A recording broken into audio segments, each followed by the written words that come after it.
ఘనంగా ఆదికవి నన్నయ్య అల్లూరి 128వ జయంతి అల్లూరి సీతారామరాజు 128వ జయంతిని సందర్భంగా ఆదికవి నన్నయ్య విశ్వవిద్యాలయం ఎంఎస్ఎన్ క్యాంపస్ కాకినాడలో ఘనంగా కార్యక్రమం నిర్వహించారు.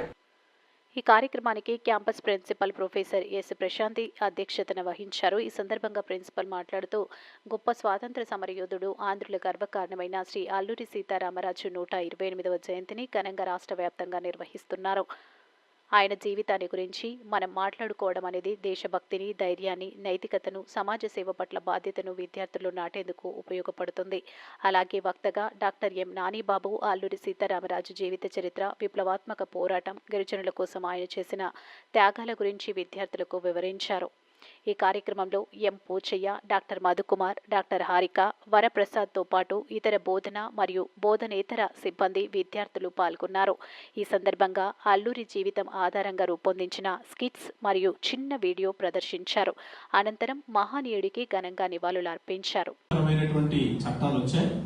అందులో ముఖ్యంగా ఈ ఫారెస్ట్ యాక్ట్, ఎందుకు ఈ ఫారెస్ట్ యాక్ట్ ని వ్యతిరేకించాల్సిన అవసరం వచ్చింది అంటే, ఈ ట్రైబల్స్ జీవితంలో పోడు వ్యవసాయం ఉంటుంది. పోడు వ్యవసాయం, అటవీ భూముల్లో పోడు వ్యవసాయం అంటే భూములు మార్చుకుంటూ వాళ్ళ వ్యవసాయం, వాళ్ళ జీవనాధారం, వాళ్ళ ఆహార పంటల సేకరణ.